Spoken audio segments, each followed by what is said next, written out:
Oh. Evening, everybody. Hello, How you all peoples. doing? Hope you're all good. Would you like a mango cider, Kaz? Right, I'm just going to give Kaz. Hello, John, Ground Fog, Kiwi, Andy B, Simon. Oh. Oh, bugger. Excuse me. Dirty Faces, World Survivalist. Anyone I missed? Don't think so at the moment. Oh, how you all doing, guys? Just to let you know, I'm feeling fine, dandy.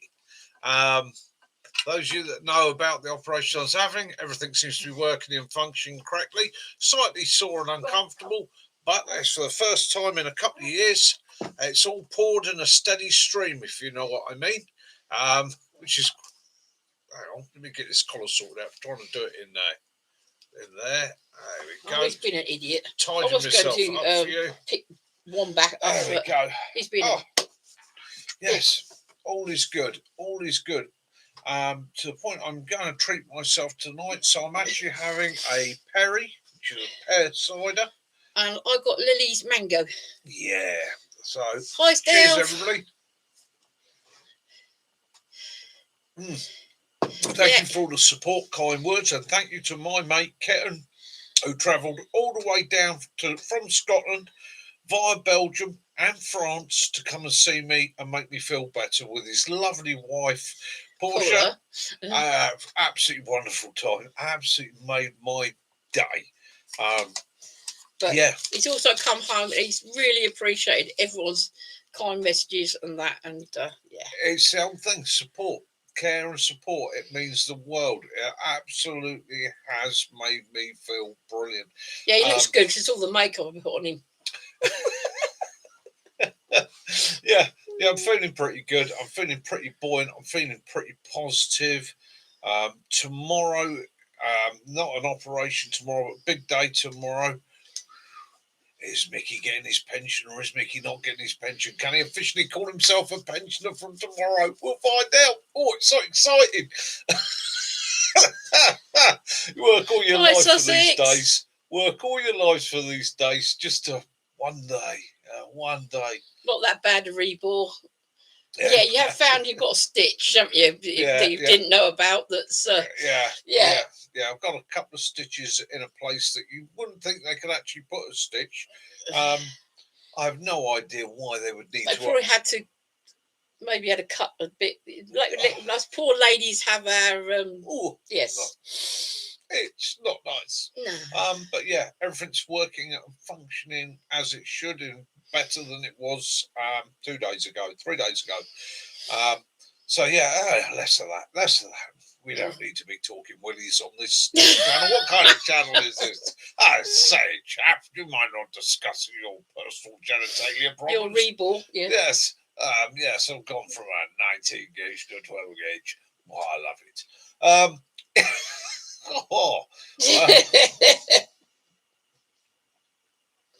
Yeah, so we're all good and we're functioning properly. I have not scripted or planned anything for tonight at all. I thought we'll freehand it tonight. Why not? Let's go mad. Let's go wild. Let's freehand it. Small things I decided to chat about. The little things. Hi, Gary. Yes, he got very well treated. We have all been very well treated with with Frimley Park. They have been excellent to all of us. Right, yeah, that's something I would like to say now. In actual fact, I will lift my hat, I will doff my cap to all the staff at Frimley Park. Hi, kid. But especially... Hi, Wiggles Way. Especially a student nurse called Annabelle, okay, who is looking for a nice, handsome Royal Marine to look after her and become her partner. Absolutely stunning young lady who was... you meet people in life, in the nursing profession, that they describe as angels. And I will say she was an angel. I listened to her, not just talking to me, but other people on that ward, and she really had a way about her. Some people are destined to be brilliant, fantastic medical staff, nurses, doctors, and so on.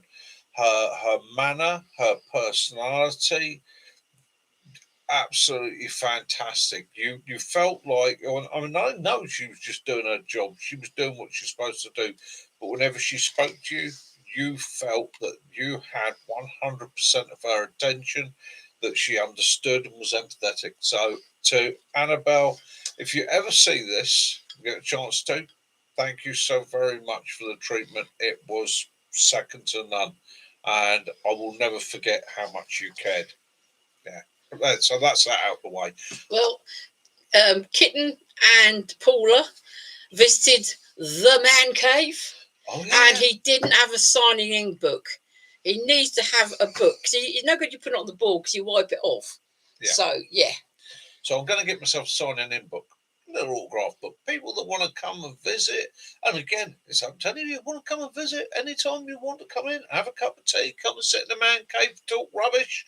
You're more than welcome. Yes. Anybody is. Yeah. Oh, Thank you. Yes, I said to Paula, I said, you may touch my chair. so small things in life that are important, isn't it? The little things. Mm. Is it whether it's in life or it's in your survival, in your preps and that? It's those little things. It's the odd bits and pieces. It's that plaster that you thought to put in your wallet just in case. It's that little bit of string you got in your pocket. It's the Paracetamols you carry in the car. Yeah, Yes. the innocuous little things. That tissue you've got in your car. You know, it's just for that day that you sit there and you know you've got to pick somebody up and you've got a runny nose. It is the little things in life that are often overlooked and are so important. It's the little thank yous, it's the cup of tea, it's the little things, the smiles. They're really what's important. We always think about the big things and we concentrate. I knew that someone would have come out there. I'm not surprised it was you, Sussex. And we concentrate on the big stuff. But yeah. Yeah, I liked your Simon was saying he was outside for 2 nights. Him and his Swiss Army knife, and that soup looked rather tasty. Nice, nice. Yep. Yeah, the little things in life.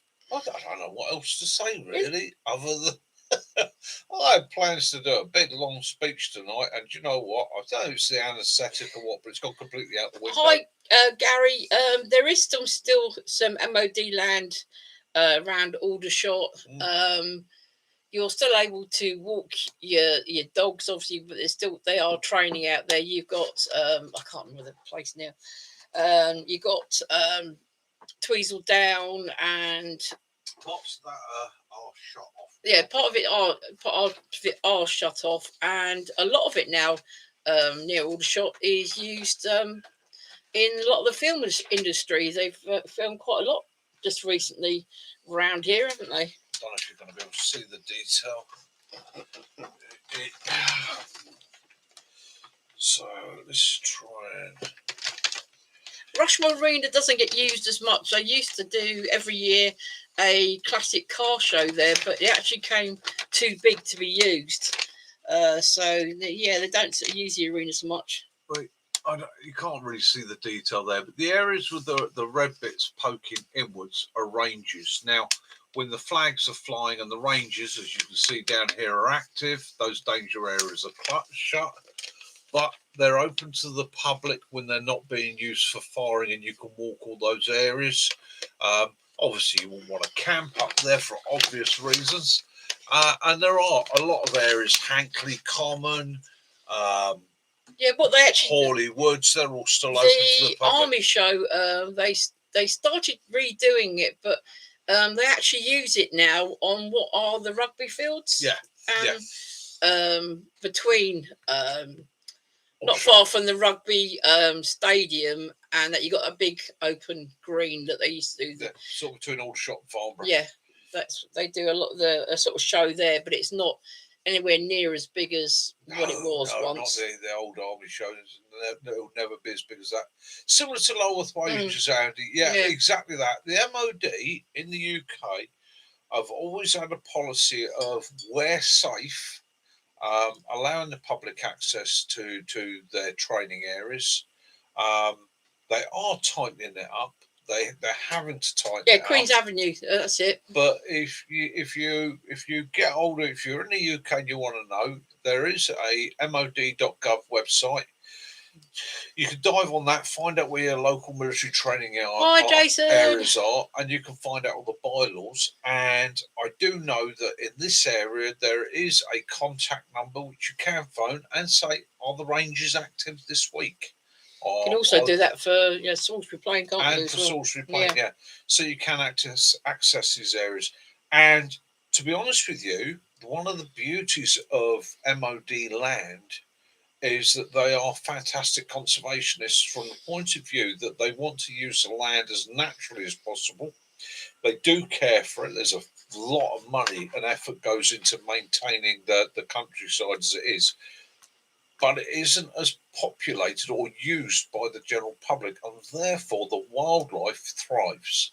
The wildlife, funny enough, I've been on live firing ranges and seen whole herds of deer quite happily feeding 200 or 300 meters from a platoon that are doing live fire training, because the deer become used to the gunfire, no longer see it as a threat. They're used to those guys go and do their thing. We're quite happy feeding it, so they become sort of socially, they become aware and relaxed around that infrastructure.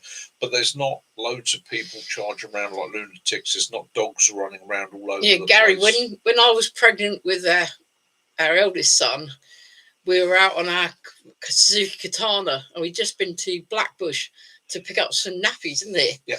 And we were coming back, and we got to an MOD checkpoint, and he had to turn the bike off. But he knew that if he turned the bike off, you couldn't start it. You had to bump start it. So he said, no, you've got to turn it off. So you turn it off, had to bump start it, and get back on it again. Yeah. Evening, Bob. Hi, Andy. US on me. But yeah. Andy, did you get your photo all right, my love? Daughter accidentally drove into the gate guard barrier at Lulworth Range, local sentry was just on. Yeah. Woke him up. Yeah. I've seen plenty of sentries something's happening. Something's happening. Nothing like waking people up.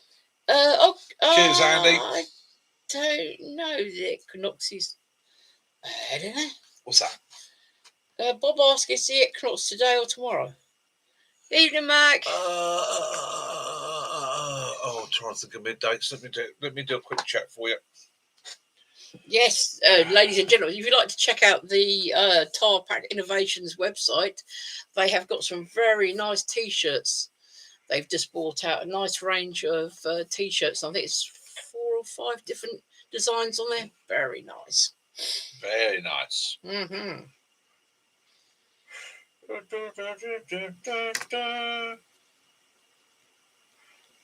Equinox. Yes, they did. Mac will tell you, yes, he did.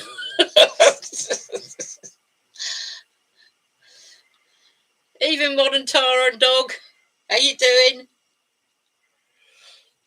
Look, if you look under it won't be under the Hampshire Outdoors and Survivor. It might be in your spam box. It's on a email from Badger Moon. Yeah. The equinox, the autumn equinox this year is 23rd of September, so 2 days away. Hi, Liam. Yeah, so 23rd September. So the equinox, for anybody that's not aware of what an equinox is, that is the 2 times a year when the day is exactly the same length as the night. Okay, equinox equal and so on. So basically it means night and day become exactly the same period. After that, the nights become longer. And as I can tell you now, I did remark to Caroline tonight, I said, cool, look at that, 2,000 hours, it's pitch black outside already. So that, yeah. Yeah, sorry about that. Yeah, the T-shirts are launched on the 6th, but tonight there's going to be a winner. Someone's going to win a T-shirt. Yeah, someone's going to win a T-shirt. Awesome, awesome. One of you lucky people is going to win a Tarpac T-shirt tonight. Awesome.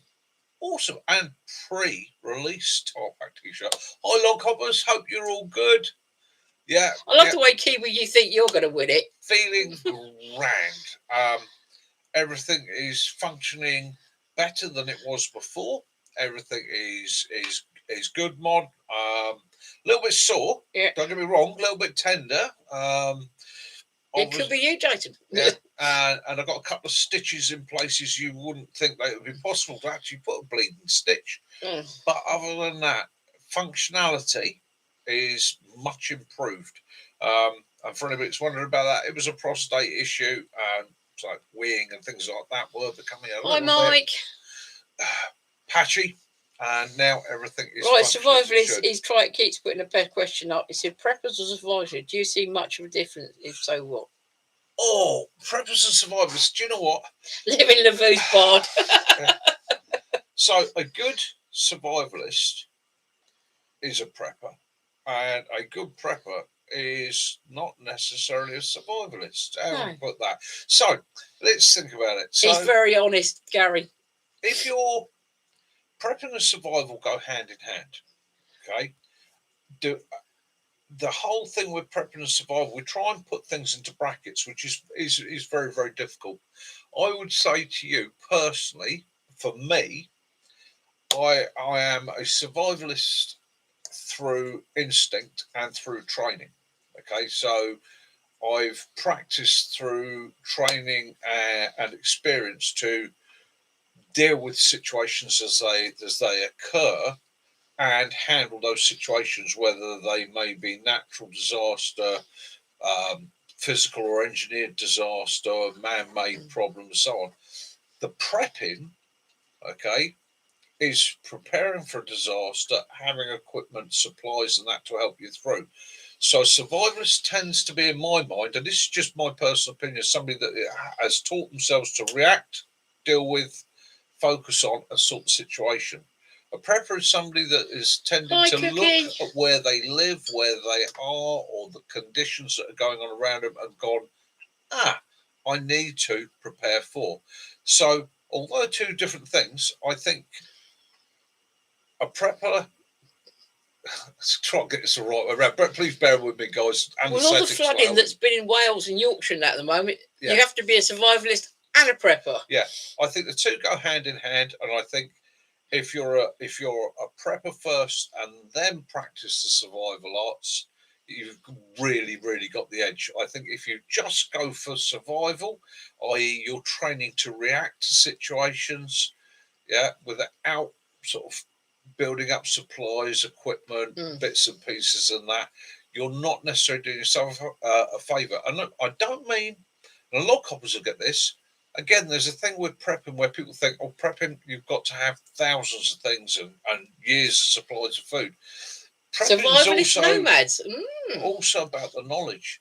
So if you're living as a nomad and you're moving, then the preps you're going to carry are probably more mental, more in knowledge, more in things like your foraging ability and that sort of thing. So again, prepping and being prepared, knowledge outweighs everything really at the end of the day. That's what I'm trying to say.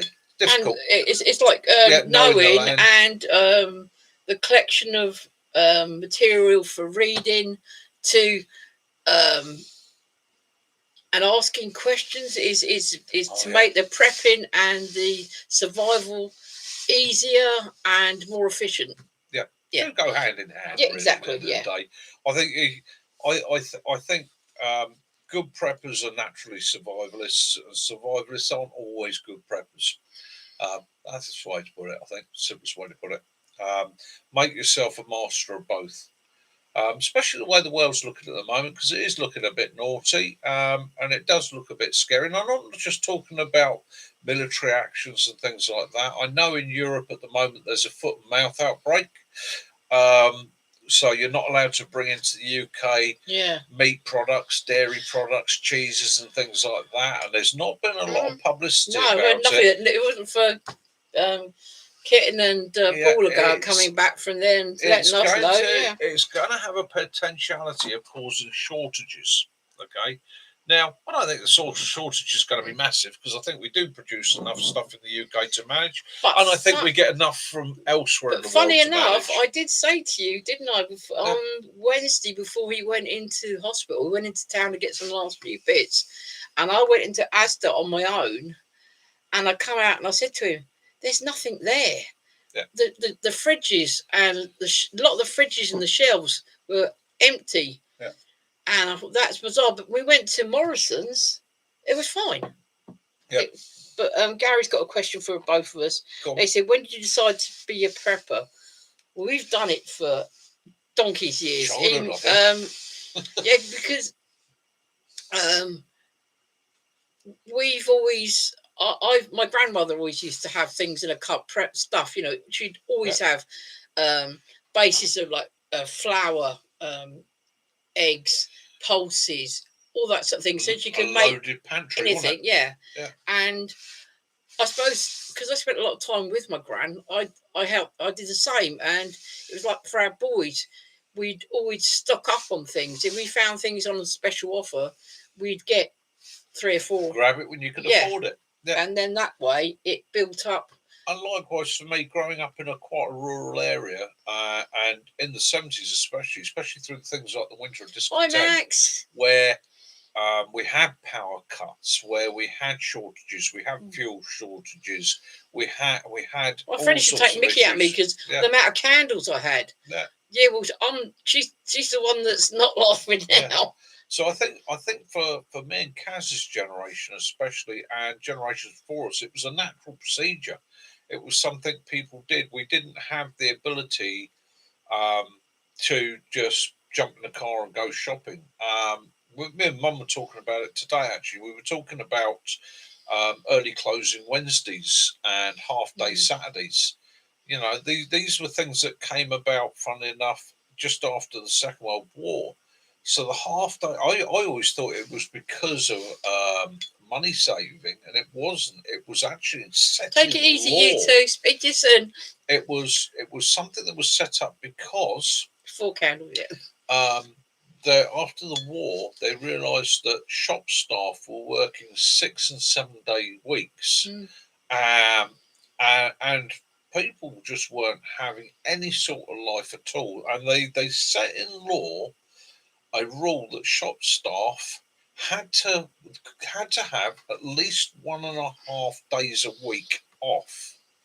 Okay, it was literally, they turned around and said, you can't work these people like that. 1.5 days a week off. They must have it. Well, at that time, majority of the country was Christian. Majority of Parliament was Christian.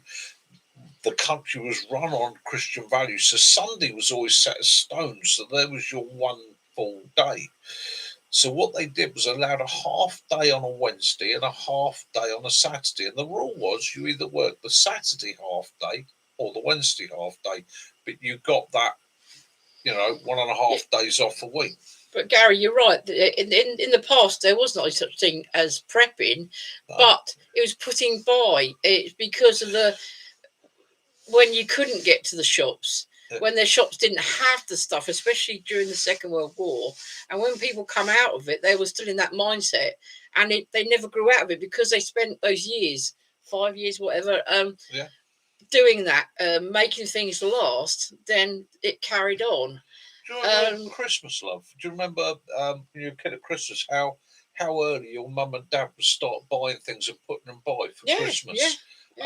I can remember my parents doing it. Literally saying, once a week when they got paid, they would buy a little treat for Christmas, and it would go on the Christmas shelf in the pantry. It would actually be stored away. And it might be a tin of ham. It might be a Dundee cake or something like that. But you would start building that stock up. And for us as kids, it was an exciting place to go and open the door and see all these shiny packages. Well, Savati said, do you guys prep antibiotics? We've got paracetamols, aspirins and things like that, but we are tending at the moment to more rely on natural antibiotics such as using rosemary, etc. By getting a good book on how to naturally create these things, you don't have to worry about they. All right, some people might say, "Oh, they're not as good as tablets and things like that." But if you haven't got any, Yeah. it's better than nothing. One And of the problems with modern antibiotics is they're they're very limited in their storage, and a lot of antibiotics, if they're stored over date, they become toxic to the human body. The other thing is they tend to be, if you're on a program of antibiotics, then you tend to find they dissipate their effect, they become less effective. So what we tend to do, we load up on natural antibiotics, so things like garlic, alliums, Manuka honey. Manuka honey is one of the best, but you've got to get genuine Manuka honey from not New Zealand. cheap. Yeah. And on top of that, in our medicine cabinet, yes, we do have some standard antibiotics for emergencies, and they are only but they will go out of. Yeah. They will eventually go out of date. So I also keep a supply of antivirals. So I've got some antiviral drugs which are a general antiviral, and I do keep them. But again, you've got to watch the dates. You've got to make sure they're stored properly. But we make sure we've got a good supply of salt, tea tree oil, Dettol, and bleach. For water purification, etc., etc. Yeah. So yeah, it's the other thing is it's difficult in getting them as well, and antibiotics especially tend to be are designed to fight different bacteria, different infections. So again, you've got to work out if you're prone to something like you're prone to a chest infection, you're going to want one particular type of antibiotic. General antibiotics. Yeah, if I'm doing an expedition or something. Turmeric is brilliant for all sorts of everything. Yeah, exactly. Tablet meds have side effects. Lena Schultz made a very good point there. So in your preps, don't be frightened of prepping things like antibacterial powder for pets. Okay, now it's an antibacterial powder. It works. It's antibacterial. 2027. Sorry. It's effective for your pets, but in an emergency and a push would also be effective for you. Things like styptic powders, which are brilliant for creating clots and so on, and dealing with injuries and wounds. So again, it's one of those things. Don't be frightened of sitting there. If you live somewhere and you can't get hold of antibacterial treatments, and you don't want to use things like disinfectants and stuff like that, chat to your vet, and you'll find there's quite a lot of this stuff crosses over backwards and forwards.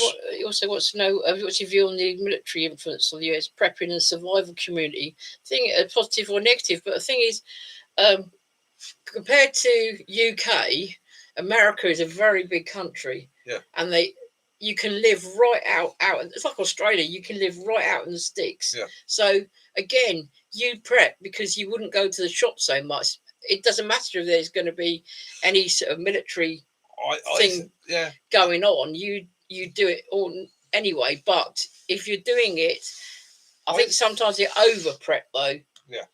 I think it's also depends where you are in the world, doesn't it? It's so if you, and I'm trying to think how I can put this without upsetting anybody, right? So if you live somewhere where everybody's armed, you're probably going to want to be armed yourself. If you live somewhere where everybody's got a military mindset, you're probably going to want to adopt a military mindset yourself. So you're going to base your information, knowledge, your preps, your equipment, and that on what you can get. Now, for a lot of people, military gear is the way to go, and even I recommend it to people all the time, especially people starting out. And yes, it means it's mostly camouflage and so on, but the truth of the matter is, when you're looking at military equipment, and we'll take rucksacks for instance, okay? So you can go out and buy a good quality rucksack for 60, 70 pounds from places like Millets. You can buy a top end rucksack, it'll cost you 2 to 3, maybe 400 pounds. Now, you could go into an army surplus shop and you can buy a military rucksack. Now, that military rucksack, 100%, as one, had millions of pounds spent researching it. Two, is made by a good manufacturer. Three, is built to last. Okay, and B, an effective and decent load carrying system that, if cared for, will last you for many, many, many years. And you can pick it up for 35, 40 quid. And it's meant for loading and carrying heavy loads. Yeah. When I look at a civilian 100-litre plus rucksack, I have no faith in it, because for me it's too light. If I look at a military 120-litre long back Bergen, I know I could put a small person in the back of that. I can load that up and use it. You used to carry our son in the back of yours, didn't you? Yeah, and again, depends what you're doing. I mean, if you're comfortable wearing military kit and using military kit and using military terminology and military training, use it. I think it's got its place. I think we get a bit caught up on. We see military kit, we automatically think somebody's carrying a firearm. In the UK, not so much. But yeah, we don't always want to be seen, and it depends on your budget and your issue, doesn't it? Yes, it is. The bleach is to sterilise water. It is only a few drops, isn't it? Yeah. It is literally 2 drops. Yeah. 2 drops to a litre. Personally, I stick to Puri tabs where possible. That's my first port of call. And if you get your Puri tabs, check what they are, because some Puri tabs are only designed to do a litre. Some are designed to do 25 or 25 litres. It's very cold here too. We were just saying that, though, and it's been a bit chilly. Yeah. Bleach smells not nice, and it is. Puri tabs smell a bit bleachy as well, don't they? Yeah. But at the end of the day, they're safe to drink. It's that old thing of, if it means you're going to be getting safe water, running less of a chance of an infection or upsetting your gut, do it. And that's the other thing as well. With all these, it's something that people don't talk about. Purification of water, I purifying it with Puri tabs, bleach, chlorines, anything like that. Now, one of the things you've got to remember about all these methods of chemical purification, they kill bacteria. Okay, they kill viruses. Brilliant. How does your stomach work? What does your stomach work on? Your stomach relies on the good bacteria that you've got in your gut to break the food down and so on. So again, when we're using chemical purification, one of the things you've got to be aware of is, in ingesting that water, are you ingesting water that is now going to break down the good gut bacteria you've got, which is going to affect how well you digest your food and how well your body functions from that. So where possible, I will go with filtration and boiling. Okay, literally my Puri tabs and that are last ditch. They may be for long-term water storage, sorting water that I'm going to use for washing, but where possible, if it's for ingesting, filter and boil. Okay, that way the worst you're going to do is have water that might taste a little bit soily, or it might taste a little bit of flat. Is the best way of saying it. Just got some, just in case. It's like we've got a range of things. Yeah. In case. Yeah. It's also for cleaning and. Yeah, John's got a good point there. Yes, you can do that by storing the water backwards and forwards and aerating the water. You actually allow a lot of the chlorine to evaporate, and you lose a bit of the smell. But UV sterilization pens, UV sterilization pens work brilliantly. Great for killing off bacteria and viruses. Grow water purifier, absolutely brilliant. I've for many years on many travels all around the world, I've used a Sawyer Mini. It's what I carry for donkeys. I've drunk from dirty minging puddles in the middle of nowhere. I've dropped down onto my belly and literally drunk straight from that puddle. He's ran down a corner and he's foot. And there you go. And they've worked for me. The Grail, I've never had a Grail. I've seen them. I've picked up the handle other people's. Can't knock it. Can't really say too much because I haven't had one myself. But the Yeah, Sawyer, bosses in the house. I've never had an issue with. Never had an issue. And like I say, I can say I have Well, that's rude. some really grotty water in my time. There's nothing better than looking up from that puddle as you've just rehydrated and seeing a horse nugget floating in front of your face. Um,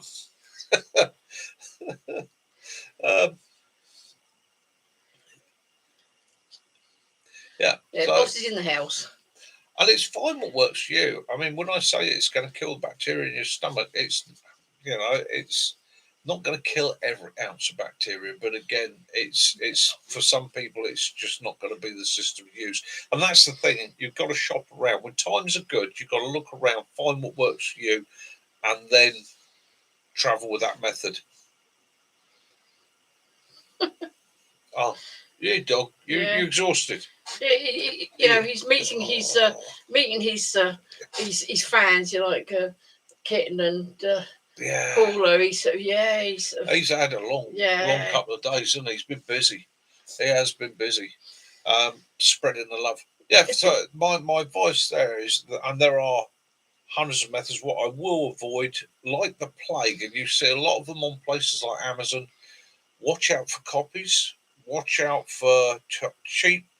I don't think it's Chinese, but not just from China, but cheap knockoff water filtration systems. One of the few things I will say to you: go with a brand and spend the money is on your water purification. Okay, it's one thing that you've got to get right, because if you cock it up, you're ill. And in a disaster scenario or disaster situation, the last thing you need is you or people in your group going down with diarrhea, or stomach infection or an bacterial infection, because it is going to make life so difficult. I want to know how you're feeling now. How am I feeling? I'm feeling a lot better. I'm sore. I'm extremely sore. Not comfortable down below where they operated. They had to put a couple of stitches in. Bit gutted actually, because I thought, stitches in, maybe I've had an enlargement. Yeah, it wasn't the enlargement I wanted. But sorry, if there's anybody out there, I do apologise for that one. No, you can now pee and knock a milk bottle over. Sore, but I can write my name in the snow again now. I don't have to do it in Morse code. I can actually write my name fully in the snow. What's the say? Would you rather be stranded on a desert island or Arctic environment, assuming you have the correct kit? Assuming I've got the correct kit, Arctic.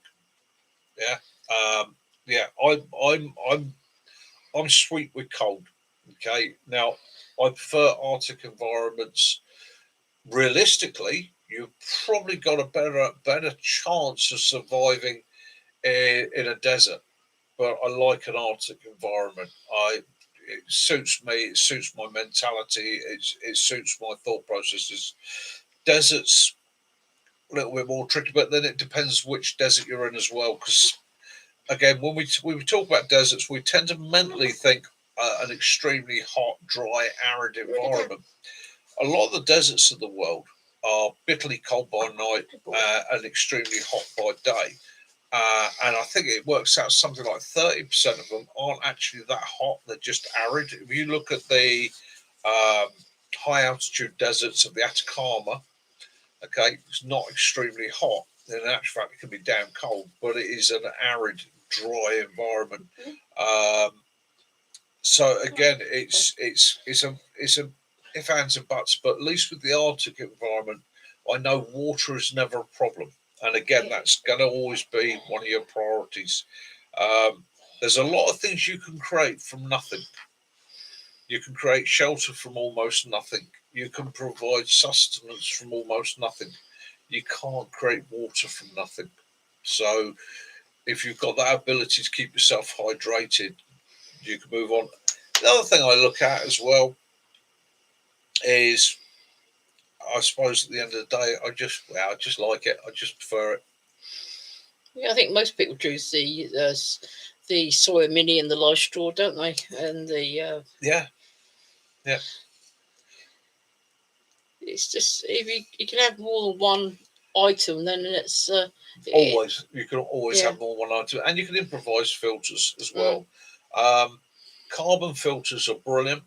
Carbon filters are absolutely fantastic. You just got to remember that if you're improvising a carbon filter, it will take out metals, it will take out a lot of nasties and all the rest of it. But yeah, you add boiling to that on top. I did a video about a year ago where I made a water improvised a water filter system using one of the plug-in filters. And a lot of people come back to me and said, "Oh yeah, but it doesn't go down low enough to stop viruses and bacteria." But they missed the point that what I did was I used it to filter the water, then boiled the water. Well, the boiling of the water kills the bacteria and viruses. The carbon, the activated carbon in the filter is what's getting rid of the heavy metals, the pollutants. I think sometimes some tend to just look for something to say, they slipped up there, but without actually, ball with big bubbles, no troubles. Exactly. Yeah, and world survivors, and I think that's personal choice. I love deserts, don't get me wrong, and I am off to the Northern Sahara, or I've had an invite to visit the Northern Sahara again in the next year with an expedition. Popping along bases just as a survival guide, and it depends on my health and my situation. I might go off and do that for 2-3 weeks. Personal mental attitude. Yeah. Oh yeah, PMA. EDC. Yeah, Mike. Exactly. Build your own systems. It can be done. It's I love that. Big bubbles, no troubles. Exactly. Because it's like with the whole like prepping at the moment. We've heard they're saying now that a lot of the beef farmers are having to give up because of the change of the laws and things like that. Yeah, and it means that the amount of beef meat we've got is going to be less and less, and so the prices will start going through the roof. Yeah, they reckon there's going to be a bit of a shortage of beef coming up, or is that them just trying to get us to? But you never know. The supermarkets doing that thing again. Can't tell. I noticed one certain newspaper I will not mention, but they always on about shortages in the shops. They're the ones that kept on about the batteries and dry milk powder and everything like that. And it seems like, I don't know whether they get a backhander for just saying, "Oh, we're getting too much stock of this. Can you help us shift a bit of that?" Mike, definitely agree with you there. Prayers for our world. It's a mad and crazy place at the moment. Kiwi, you drive safe, mate. Make sure you're concentrating on that road. Remember, it's getting dark now. It's not just that you're squinting. Starve the ball control. Yeah. Oh, yeah, conspiracy theories. There's a lot out there. Alarmists. Yeah, there's a lot out there. There's a lot of people trying to control you by scaring you. But as we've always done, as we said, we've done it for years. We'll carry on doing what we do, and to stock up with things. It's like this week I'm going to be going and getting redoing all my pulses and things like that because winter stock, innit? Yeah, winter stock. Yeah. So, and again, it's that thing of in your preps, in being a prepper or a survivalist and putting things by, you remove yourself from that group of society that the alarmists and that are aiming at. You are preempting things before prices go crazy. You're putting yourself in a position where you can think to yourself, do you know what? I don't need to buy this or that. I've got a supply of it. There's enough to last me. As long as you've got 3 or 4 months. You can keep some. So you don't have to go mad. No. But just get some containers that are sealed and that keep things dark. Yeah. And even if you haven't got any, just tape it up with black nasty or my shelving unit over there. The ground floor of that shelving unit from one side to the other, all across the floor, is tins, and I've got that, and I've got a few more as well, and they are just things like cheap tin of beans, soups. Tin potatoes, peas. You know, it's basic budget items. Well, it's all the cheap ones. It's not expensive ones. I go to the supermarket, we get our shopping, and I go, oh, what's for here today? Grab a couple of tins of beans. We've got our sealer, haven't we? Yeah. Our airbags, and the next thing on our list is the thing for the dehydrator. Yeah. And there'll be more things going in it, like fruit. Yeah. When you see cheap fruit and that about, it's veg. Yeah, I was just come up there. He's a bit behind the live, but the growler's the dog bollocks. I've used it for 2 years. Yeah, 1 minute you have 500 ml, and then 3 minutes you've drunk 500 ml. Yeah, exactly that. Yeah, tin potatoes make fantastic roasties. Yeah. You just bash them up a bit. Yeah. Yeah. So black nasty tape, first aid kits, all those, you know, even down to your toilet rolls. Although I will say buying toilet rolls is not a priority, but they're nice to have, aren't they? If there's suddenly a shortage on anything, knowing that you've got, and I don't mean to say you've got to have a year's worth of toilet rolls, but just have a few spots. Even in Pembrokeshire. One of the things we like to keep a good stock of is antibacterial wet wipes. We've always got a good supply of them, and not just the antibacterial ones, but the nappy ones. You know, the kids ones. They do one in Morrison's. I don't know whether they've got anywhere else, but these ones are large. So they're like wash cloths, aren't they? Yeah. And they're 99p for a big bag. Yeah, we are strong. Yeah, Pembrokeshire Prepper, you're exactly right there. A lot of the veg you're having is last year's, and most of it's kept in cold storage. So you are really a prepper, aren't you, Sussex? One of the reasons I want to get myself a dehydrator is to start dehydrating my own fruit and vegetables. It's a brilliant way of storing it. It's easy to reactivate. It makes it light. It makes it easy to look after, easy to care for.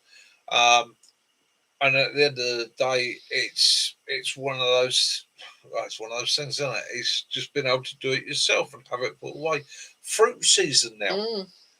We were out looking at the blackberries just a week or so ago. The sloes are now out waiting for the first frost. The damsons have just finished. Crab apples are out there.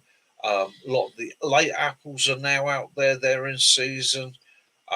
You've got the beech nuts have all dropped. You've got the acorns dropping. Again, supplies. Well, we long for once first frost, it'd be time for. We saw a lovely lot of sweet chestnuts. We saw loads of sloes, didn't we? With Kitten and Paula. Yeah. But if you're growing your own sort of fruit and veg and making jam, it is. Yeah. You are prepping for what's to come, so you don't have to go out and purchase these things from the shop because you've already got it, and it always tastes better. Yeah, and again, like as Bushcraft Sussex say, you know, it's fungi season now. Stick to the fungi, you know. And I'm again, people think I know loads about fungi. I don't. I know probably 5 species that I can identify happily to eat literally out in the woods. But I know what my favourites are. I mean, my absolute fave fungi for me is the scarlet elf cup. I love the scarlet elf cup. It's absolutely, to me, it's the tastiest of all tasty fungi. It's only small. It looks like it's made of rubber, doesn't it? Absolutely unique as a fungi. You cannot mistake it for anything else. And to me, has absolutely the best flavour of them all. It's my favourite. So at the moment, you know, I'll harvest them. Magic ones. If I had a dehydrator, I can dehydrate them, seal them up, pack them away, and they're there to go. And the funny thing is, dehydrated mushrooms have a stronger flavour than having the mushrooms fresh. So if you can dehydrate them, whether it's in the oven, using a dehydrator, or even just threading them on, doing what our ancestors did, needle and thread it onto a needle and thread, and hang it up in the corner of a room. I love and let it air dry. Pembrokeshire, I love rhubarb. You hate it, don't you? But I love rhubarb. Yeah, it's.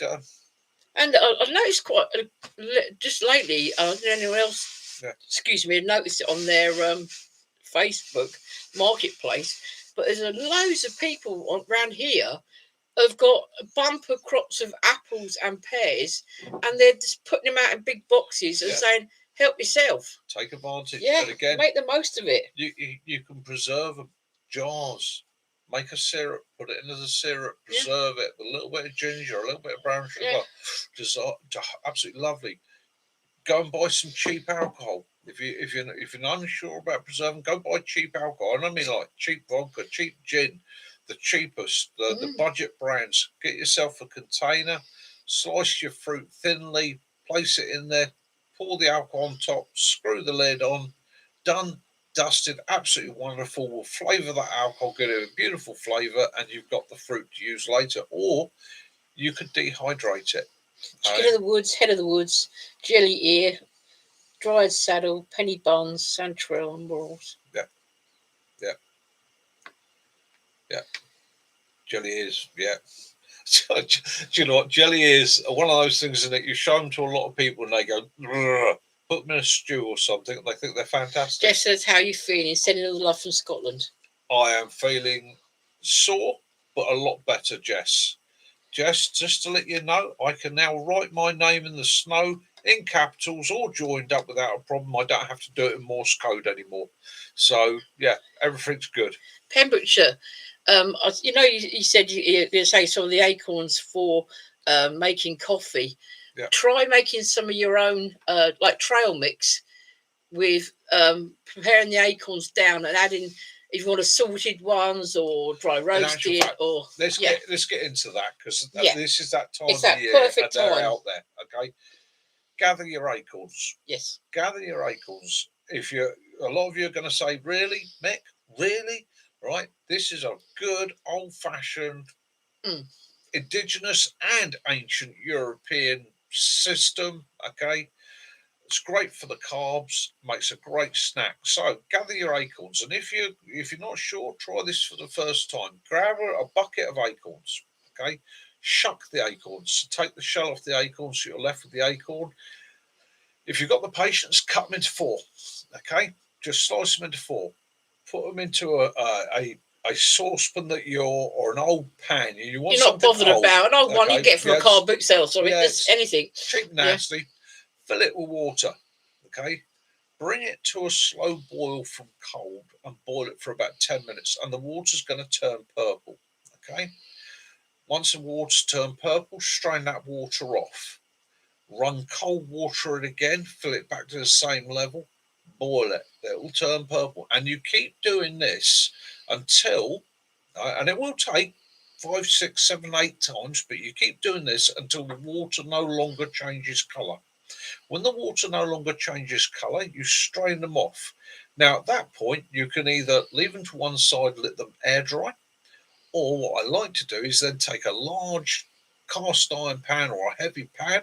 You can put greaseproof and put it in the oven, can't you? Get it warm, or you can do it in the oven on greaseproof. And I tip them in, and then what I do is I just dry cook them. I dry roast them, okay, until they've browned off nicely. Then I'll tip them into a cup or a bowl or something like that. A little bit of salt on the top. Give them a shake. Absolutely delicious snack. Will keep for months and months and months, full of carbohydrates. Our ancestors would have ground them down and made a flour out of them.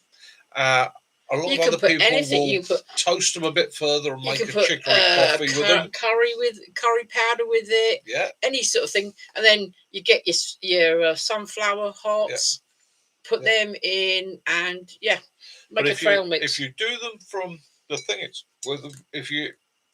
what you're doing is you're leaching the tannins out.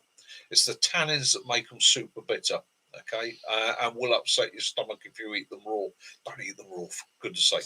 But again, that leaching, that boiling out, and there are plenty of websites, there's plenty of old writings. It was done for thousands of years. And in actual fact, there are tribes in America that said they would never leave an area where there were acorns without first gathering the acorns and putting them into storage. They would bury them and put them in storage. You got your beech nuts. You got your hazelnuts. Yeah. You make cookies, and instead of you putting peanuts in it, put your acorns and hazelnuts in it.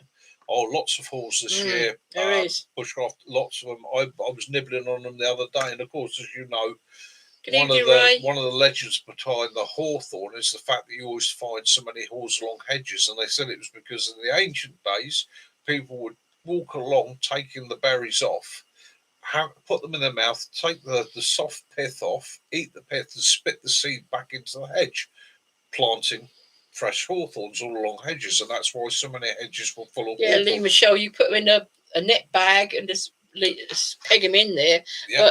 But did I see Max? You said something. You've got one of those ammo box stoves, or you're having one done? Yeah, ammo box stoves are good. Yeah, acorn biscuits to go with the courgette cake, Simon. Yeah. Acorn biscuits, yes. There's lots of old recipes out there, and again, one of the things we like to look up is what should all the pigs and squirrels get them? Yeah, old recipes from the 1800s, 1700s, 1600s. How did our ancestors do it?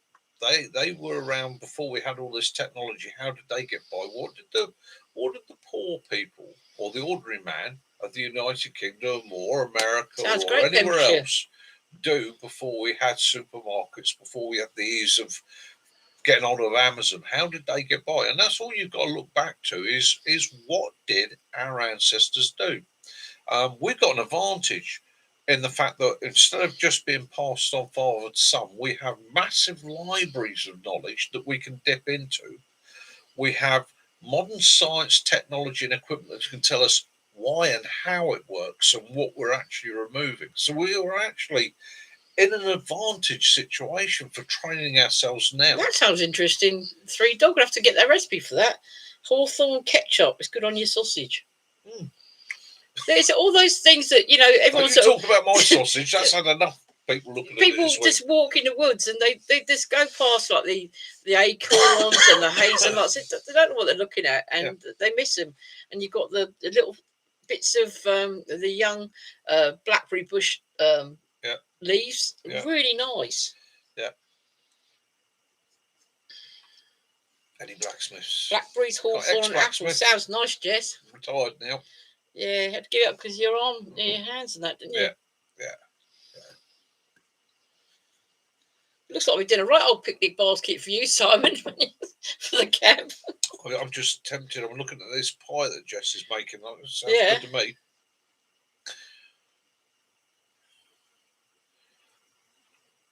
And then the other thing that's out there at the moment, which years ago would have been collected and harvested by their thousands, is the rose hips. I noticed. I love rose hip syrup. I adore it. The hedgerows are absolutely smothered in them this week. And again, another great resource. And the beauty of the rose hip is, if you split the rose hip when you're out in the field and flick the seeds out, you're replanting the seeds. You're going to keep the species going. You're doing a great job there. Take all those piths home with you, cook them down, bottle it. It lasts for months and months and months. Fantastic amount of vitamin C in a rose hip. Sweet. I mean, for those of you of a certain generation will remember being at school, going up with your rice pudding and semolina and having a dollop of rose hip syrup put in the top of that. How nice that was. Yeah, we used to give it to the babies a lot. Our generation would have had a spoonful of rose hip. Yeah, because it was good for you. But yeah, during the war, the kids were actually sent out of schools. Night, Andy. To collect them up for the government, and the government was bottling it to produce rosehip syrup for children, especially in the cities and things like that, but to try and give them the vitamin C that they need. Because they were starving. Try and keep them. Yeah, they do make a good itching powder. Yes, we're trying to avoid that. Andy, have a great week, mate. Take care. Look after yourself. Be good, brother. Samphire is fantastic stuff. I've actually had Samphire ice cream. Yeah. And it was beautiful. I've got to watch it a little bit at the moment. Yeah. Samphire. Having one kidney. It can be quite salty. Can't have as much as I used to. But again, it's the same thing with all these things, all these wild forageables. But there's quite a lot by the sea, isn't there? You want to balance it. You want to balance it out. I often get people. One of the first plants people in foraging look at is sorrel. Easy to identify. Fantastic flavour for what it is. have too much of it and it's going to trigger gout in you. It's full of oxalic acid. So again, you need to balance these things out. I often meet people that say, yeah, I forage, but when I talk to them about foraging, it turns out they only collect one or two things, which is fine if you're balancing it against your stores indoors. That's not an issue. But then they say, oh, yeah, I'm going to live on A lot that. of the exclusive restaurants have samphire, don't they? Yeah. But there's not really, you see prepping stuff of collecting stuff that's in woods and on the hedgerow, but you don't very often see someone collecting the more seaside plants for there's so much you can gather. I mean, and it's like often people say to me, oh, we've got so many rabbits about, I could live off a rabbit, nothing but rabbit. But the problem again with rabbits, and it comes back to the balance. Yes, you can live with rabbit as your only protein source, in other words, your only meat, but you've got to get your fats, oils, minerals from elsewhere, because if not, you'll have rabbit starvation. So you've got to be able to balance it. It comes back to that same thing we've been taught all our lives: is that balanced meal, that having that combination of things. Don't have things always the same. You got to have. It's like you wouldn't have the same vegetable every single day. You got to put a bit. I like to say, put a bit of colour on your plate, because you don't want everything green. You want a bit of colour in there, whether it's white or the orange. Movies are the biggest sinner for this, because for the last 50, 60 years, every time we've seen Robin Hood and his merry men in the forest, what are they living on? They got a couple of rabbits on a stick, or just a deer on a pole. And these are very lean proteins. Again, you couldn't survive on just deer. He likes avocado, but again, since he's had his kidney removed, you can't have cut down your avocado. You got to watch your salt intake. You can't have anything that's too sort of spicy or corn. Yeah, corn's brilliant. Maize, absolutely fantastic. My mum grew her own this year, done really well. Dulse, nothing wrong with a bit of dulse, bit of seaweed. In fact, seaweed's. Well, I mean, the Welsh make their seed cakes out. Full of iodine. Absolutely brilliant. Absolutely fantastic. Especially if you're living in a contaminated area. For the looks of things, Sussex, you eat the same thing as Willow does, apart from the potatoes, which he's not so keen on. I don't mind everything else he likes. Don't mind his diet there. Cabbage, carrots, kale, peas, broccoli and potatoes. Yeah. Can't go wrong with that lot. Yeah, we had sprouts today, haven't we, and peas. Yeah, sprouts. Do like a sprout. Yeah. Although Willow might be a bit surprised later. I have been gifted a lovely little lemon tree. It's 2 years old. The kitten grew from seed, and his name's Lemmy. Yeah. And I've been talking to it every day. Right. So, seaweeds you can't eat. Yes, there are seaweeds you can't eat. Is it the one that the dogfish lay their eggs in? That one of the ones you can't? No. Or is that one of the ones that's rich in iodine? I can never remember. There are seaweeds you shouldn't eat. There are seaweeds you can't eat, though. But the majority of seaweeds off the English coast are edible. However, one of the things you have to bear in mind with seaweed, along with shellfish, they are all extracting from the water. So if you've got a lot of pollutants in your area, you could have an issue. All things sea-wise should always be collected from low tide or below low tide. That's it. Thank you, Sussex. If you can get out, I mean, mussels and that, when we were doing the sea survival course, one of the things we taught people was to follow the tide down. So you build fish traps. So as the tide came in, as the water drops back, you check your fish traps and you followed it down. As the tide got to its lowest point, if you've not caught anything in your fish traps, then you wade out, and you wade out knee to thigh deep, and you harvest the mussels from below the water level. That means they're permanently in water, okay? If they're permanently in water, they tend to be better quality, less likely to cause you problems, less likely to be exposed to air and cause illness. So all the mollusks and that, always where you can below sea level or below the low tide mark. And I'm fully aware, not in all situations is that possible. No. But again, you follow the tide down. Same thing with your razor clams and things like that.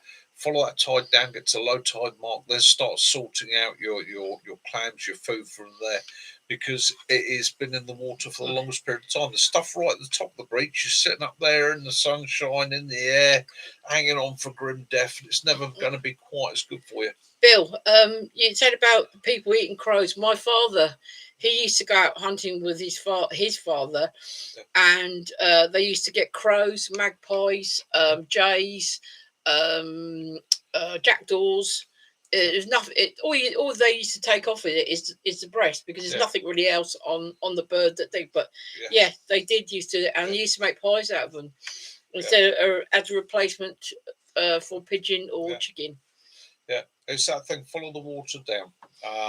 And again, our ancestors would have spent a lot of time building fish traps all the way up the beach, so that as that tide recedes, I mean, not being funny, you got a choice. If I give you a choice between cockles, winkles, and mussels, or a nice bit of pollock, or a nice bit of codling or bass or something like that from a fish trap, which one are you going to go for? And never forget to check the rock pools for lobsters. The amount of times I've found a lobster in a rock pool. A lot of them down. We're in Devon on Otter Cove, which is not far from. There's a shooting thing there. There was a lot of the old spider crabs in the rock pools, and they were quite a fair old size as well. The other thing you find often trapped in the rock pool, especially if you've had a spring tide, conger eels. Okay, and I'll tell you what, you get a lot of meat off a conger. It's just getting the buggers out from under the rock pool. Yeah, mullet as well. That's another good one. Now, mullet you catch off the surface as well. We used to use little white feathers, literally like the tips of feathers.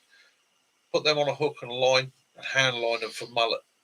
Okay, we're getting them on blooming polos. Yeah, anything that they can see that moves and that they're after. Yeah. Yes, it's 420 blackbirds. Yeah. Exactly. Yeah. If you have nothing else to eat, then it's no good getting a sparrow or things like that, because there's no meat on them. But if you've got nothing. Yeah.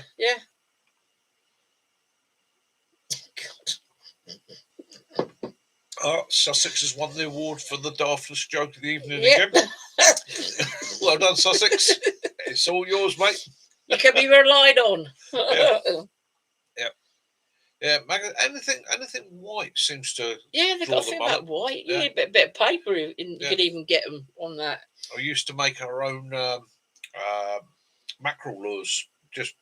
I don't know if they still do it. We used to get the tin foil off the Wrigley's chewing gum. Used to get that. Yeah, they still have that. We'd literally fold it up and then bind it over the hook, and you put 5 or 6 hooks on a line, put a stone on the end of that, and you whirl that around about our heads and launch that out into the surf, and that for mackerel. That used to catch mackerel. Yeah. It's coming back to the old ways of doing things. It's us that's put, as a community that's passing this on, keeping it going, sharing knowledge. Yeah. And again, with a lot of these old fishing techniques and methods, I'm not saying that they're better than the modern ones, because the modern ones have a lot more science and technology behind them. However, that's how our ancestors did it. So why not do the same thing? And again, in a survival situation, especially near a beach, you want to use a minimum amount of effort. So fish traps and foraging are going to be your way to go. Are you going to want to work your arse off, lose energy, lose ability, or you want to go with something that's going to work for you? Your traps in the rabbit runs and the squirrels on their runs, and that is it. Yeah, trapping is always.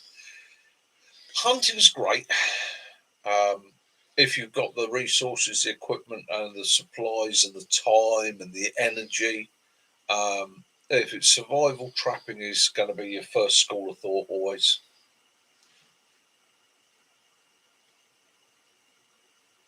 Well, that's a lot. 3 dog.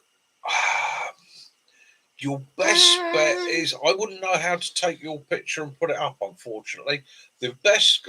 if you could if you can email it to me, then you could put it up on a short. And I can Or also you could put it up on a we can short. also print it off and hold it up next week. You could put it on a short. And I'm going to speak to Owen about this. I'll see if he can give me a bit of a lesson in how to, because I've seen other guys put pictures up. Talk me through how you do that. Yeah, tutus. Yeah, I had mine out the other day. Actually, my tutu. Give that a clean up and that. That's or the good old catapult. Yeah, or good old catapult. I mean, I don't hunt today. Why do I not hunt today? One, because I don't need to hunt any longer, and I don't, because of my life experiences. I promised myself I would never kill anything again unless I had to. Don't get me wrong. If I'm hunting to control vermin, control numbers, or for the pot, I have no qualms whatsoever. But if I have no need to kill these days, then personally, I won't. That's just a personal choice. I'm not knocking anybody else for doing it. I have plenty of friends that still hunt and that. This is just a personal choice of myself. If you're hungry, then fair enough. But you're just shooting it.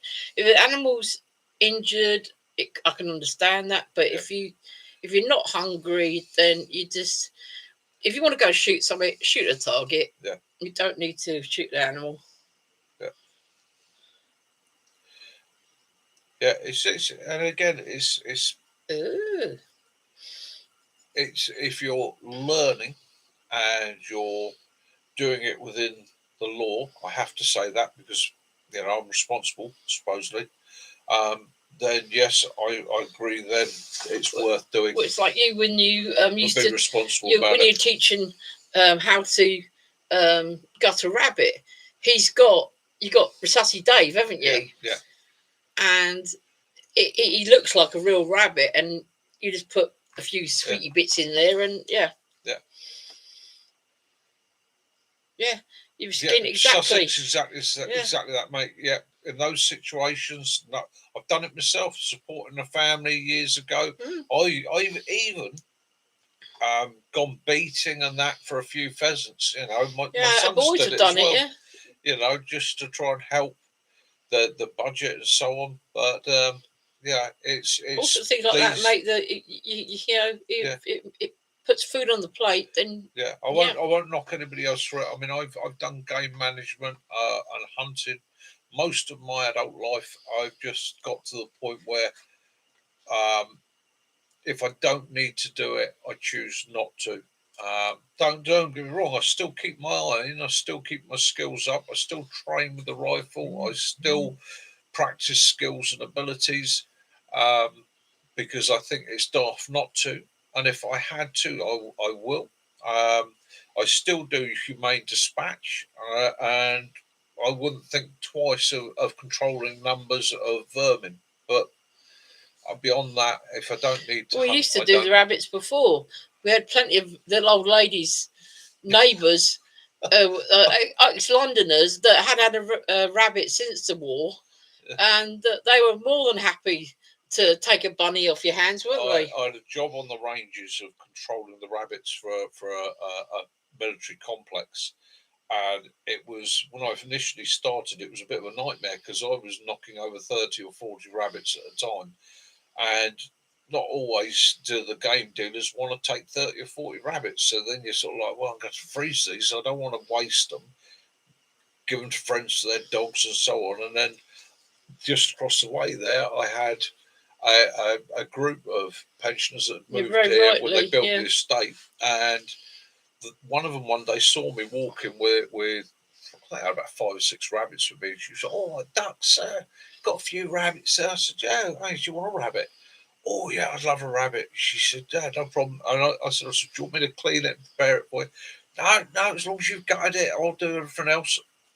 So how many, do you want? I'll take the lot. And she took the lot. And next thing I know, they're all banging on the door. "Anytime you've got any spare rabbits, ducks, I'll have them off you." And yeah. It was handy for me, and it helped them out. It saved a bit on their pension, and they made some absolutely stunning rabbit pies and rabbit stews. Absolutely delicious. Yeah, we do, Lee Michelle. I think as we get older, we become a little bit more aware and thoughtful You've got more about time to think. the life about Life rabbits. slows down a bit so much. It's not when you're younger. It's everything's you got to stay out as long as you possibly can. You got to do these things, and the kids come along. Then you're working, and then you get to this sort of stage, and you're sort of like. There was a point. There was a point in my youth where if I saw a rabbit, it was then an ex-rabbit. And these days, I'm quite as happy to see a group of rabbits feeding and skipping around on the downs or on the edges of a field as I am to put them in the pot, because I've got plenty of supplies in the freezer. I've got plenty put by. There's also a bit of me that goes, I don't know where you buggers are. So if we ever do come unstuck, you stay being nice and happy and quiet, having your little life there, not realising that you're. That's another thing. I might not be shooting them, but I'm definitely marking where they are, just in case I ever have to rely on them as a resource. Yeah. My dad used to move that slow and quick. Oh, your dad was my like dad used to wait. The rabbit was sitting in their seat, and then he'd go past and pounce on them. As long as you're not beating his sausage. Cat's steady. He's been near the mark.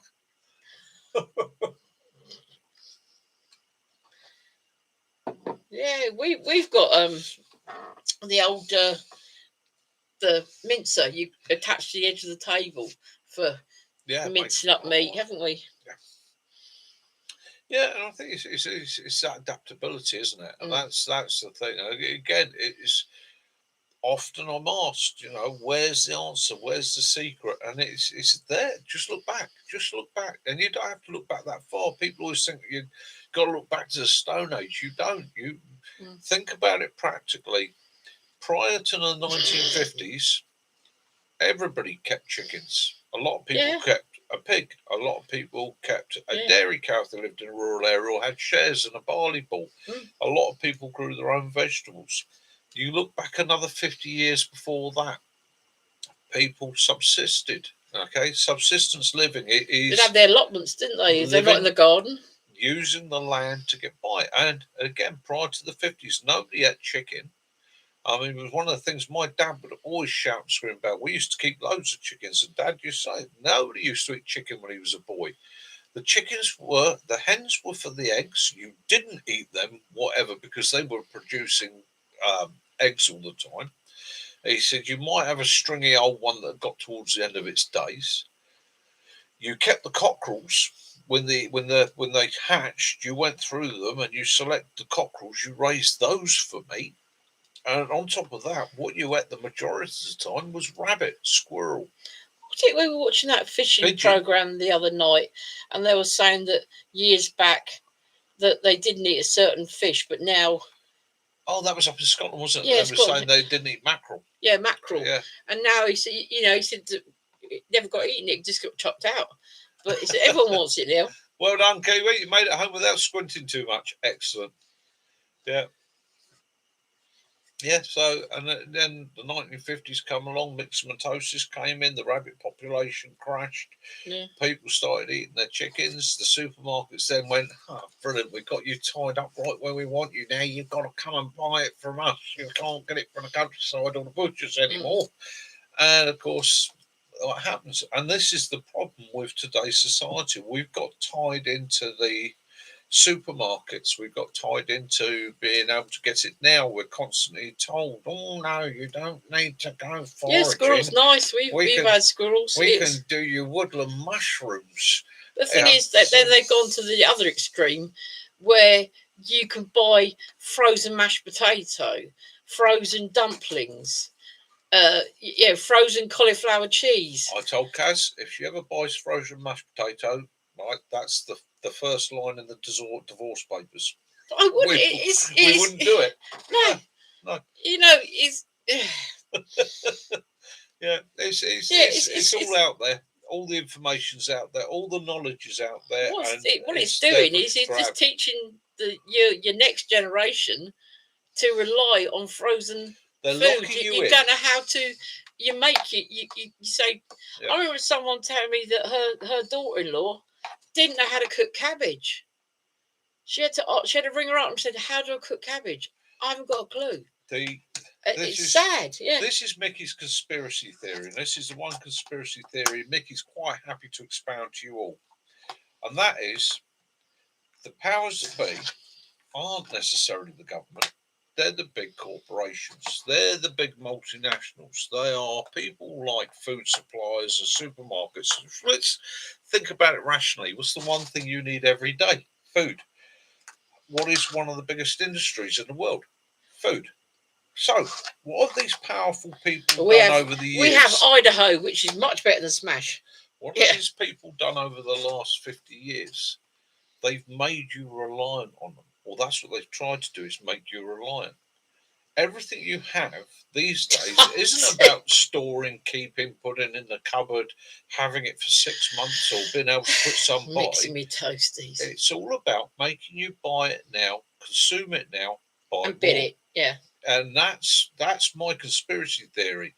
It's all a way of controlling you. The governments and that sit there and think, oh, this is great, because again, oh, there's going to be a fuel crisis. What do we all do? We'll run out and buy fuel. Oh, where does most of the money go on fuel? It goes in tax. Thank you very much, Mr. Car Driver. Toilet rolls, food. We'll run out and we'll panic buy, because they say, oh, there's all the time. We see it all the time. And I think it's overstocking. I think they suddenly sit there in their board meeting. They go, oh, we need to make some room for Christmas stock. Oh, we're telling that's low. Yeah. We've overstocked in mushrooms this year, and I don't know how we're going to shift them. Oh, I'll tell you what, we'll put something. We'll just go to the newspaper. Hello, Daily Mail. Yeah, there's going to be a world shortage of mushrooms. Yeah, definitely. Next thing you know, on the news, there's going to be a world shortage of mushrooms. What happens? 500,000 people run out and buy bulk supply of mushrooms. I solved that problem. My sister and me have got our granny's handwritten recipe book. Yeah.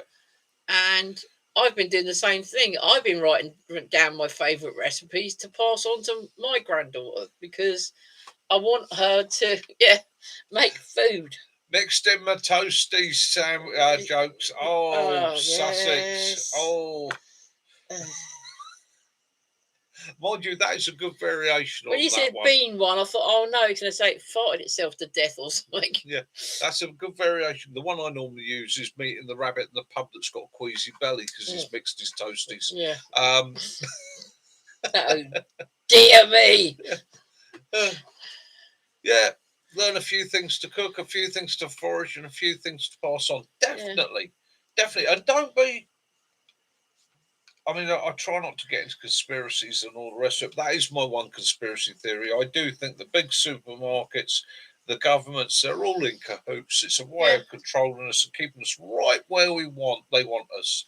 And my attitude to that is learn to prepare, learn to harvest from the wild, learn to store things, learn to live like your parents and your grandparents did, and they haven't got their hands around your throat. My friend was saying, she said, oh, I've given my dog flea tablets, but it still keeps itching. It's always chewing at its paws and it's always itching. And I said to her, right, when you go to the shop, go down the tea and coffee aisle and get yourself a box of chamomile tea. They're quite cheap for a small box. You make your chamomile tea up. Ray, have a good night, mate. Have a great week. What you do is you can put it into like a trough thing, stand your dog in it and do his paws. Then you get bring out something, wipe the inside of their ears and around their face and that. And chamomile tea produces something that stops the yeast that's causing the foot. Yeah. What do you used to put on irritations and rashes? Chamomile lotion. Mm-hmm. Yeah. Or cameline lotion, which is basically an extract of chamomile. And Hi Dee. Oh, Hi Dee, how you doing, He's mate? having a white Russian toasty. White Russian toasty. Hi Ali. Nice. How you doing? Ali, how you doing, brother? How's you doing up there in Scotland? Hope you're all great. Just So, to let yeah. you know, Mickey, just to let Derek and Ali know, Mickey is a lot better. I'm a bit sore, but I can now write my name in joined up in the snow. I don't have to do it in Morse code anymore. It's not drip, drip, dash, dash, drip anymore. It is now I can woohoo. So yeah, great. Chamomile tea to bathe your feet and your ears, the kids' ears. Conjunctivitis. Yeah, there you go. It saves a fortune.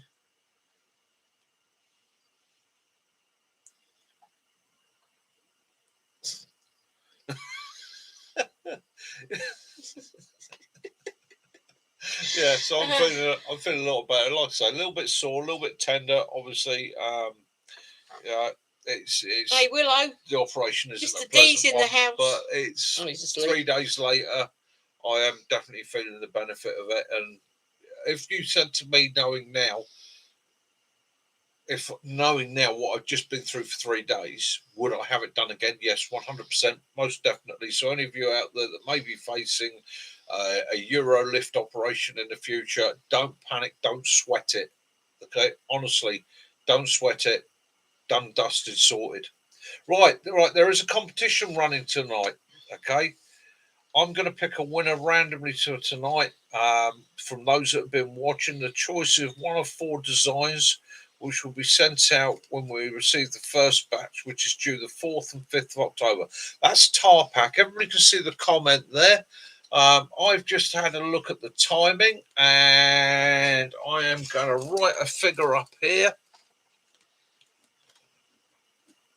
Right, I've written a number on a piece of A4 up there, and I've ringed it and signed it.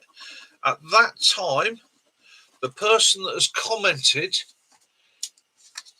nearest it, right, will be the winner of the competition. I'm just going to show it to Kaz. Okay. What I will then do, I will show you the timing. The one nearest that is going to win Tarpak's competition for a T-shirt. Okay. As Tarpak has said there, tonight's competition, Mick can pick the winner randomly tonight from those who have been watching.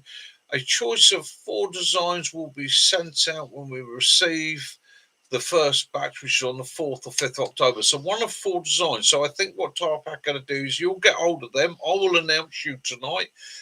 Tarpak will make a note of that. Yeah, I will send you a picture of the 4 designs. You choose the one you want, and Tarpak will send you out one when they come in. Oh, there we go. That's that done. Oh. Yeah, they do look good, don't they? Yeah. Yeah. And 10% off. So is that also means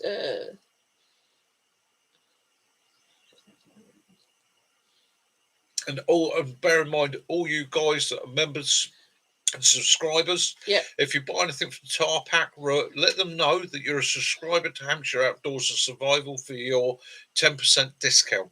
Okay. Yeah, I think I've seen that the fourth one. I think you sent that one to me as well. So yeah, there's 4 different designs. Bear or shark would you choose? A bear or shark? What's that, to eat or fight? No, fight. I'll say shark. To fight? Probably bear, actually. Yeah. Yeah. If I had to fight either bear or shark, I think I'd probably fight a bear.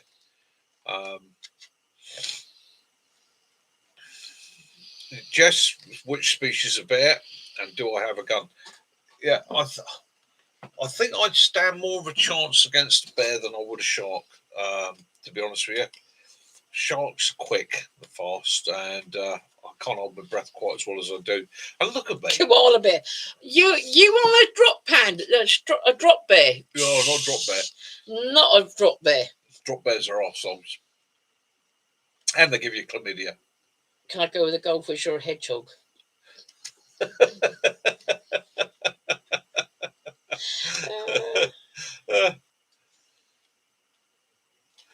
Yeah, the shark, but not in the water.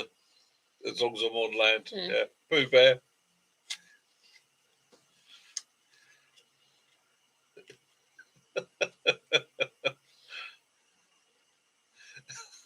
Yeah, Most actually, of the time they do. Dee's got a very good 'Cause point there. they Most sharks will bite and let go and go.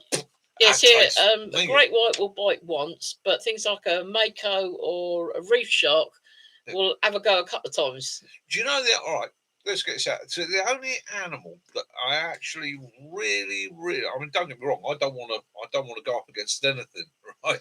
And I'm not saying I can beat a bear in a fair fist fight, but you know, I could beat a bear in a fair fist fight. I'm joking. The only animal out there that I've actually ever seriously thought about and thought, do you know what? That's one that I really wouldn't want to try my luck against. Okay, and that's crocodiles. Okay, whether they be Honey badger. saltwater or Nile, I wouldn't want to go up No. against either. They're sneaky. You know, by the Mm. time you realise you've been grabbed, it's too late, and they are incredible predators, and they are true ambush predators. Mm. So, yeah, I wouldn't Yeah, fancy that. we watched something yesterday where a lady, she goes, "I'm going to touch that alligator. There's a crocodile," and her friend said, "I wouldn't," and she leaned in, Yeah. and she slipped a bit, and she goes, "Oh, maybe that's not a good idea." And as she slipped, it grabbed her and dragged her down, and she came back up and goes, "That probably wasn't the best idea," and that was it. Well, Drowned. Kiwi, your Komodo dragon, Yeah, they're stinkers purely and simply because they quite happily hunt people. They'll follow your scent and that. yeah. And they will track you for a long way. But the worst thing with them is the bacteria in their mouth. That's I think Michelle almost said become a venom. he's not afraid of sharks because there's a 0% chance of him getting in the sea. Well, as somebody that's had to work in the sea quite a bit, when Mind I you, have come across, and I have come across sharks, I have seen they do sharks. come up the river, don't they? I've had them come under my surfboard. I've had them around me in that. The one thing I've never been threatened by a shark yet. I'm not saying that no shark or sharks aren't dangerous. Obviously, anything's dangerous, including the field mouse. But I've had experience with sharks. Bears, yeah, bears. You know, at the end of the day, I think more people survive bear attack than survive shark attack. To be honest with you.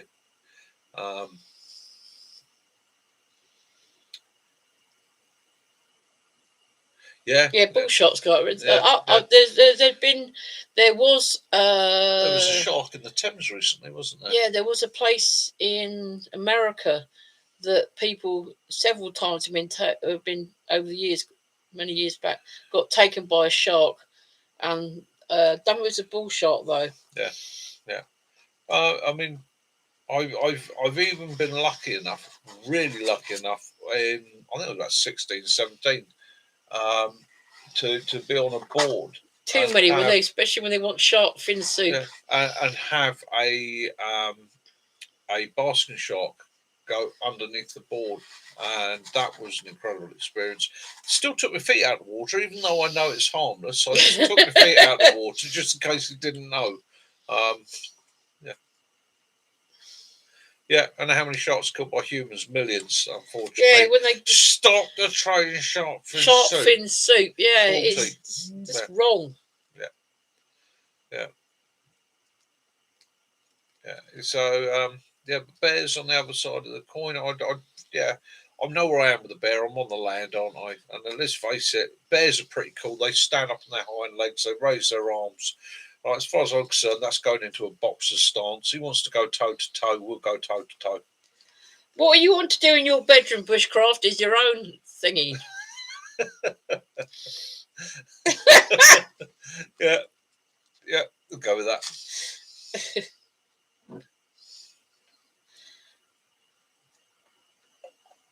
You're more than welcome to swim with a tiger shark, mate.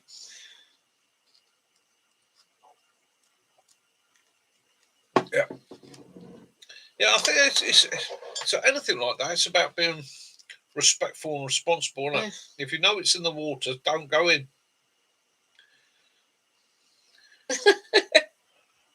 Excellent. Portugal at the moment. There's they've been their boats have been attacked by orcas, haven't they? Yeah.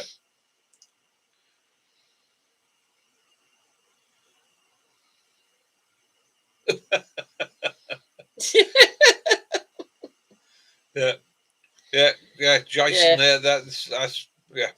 yeah. So You're up far enough north, aren't you? the Reverend, yeah, I've seen that with the bear.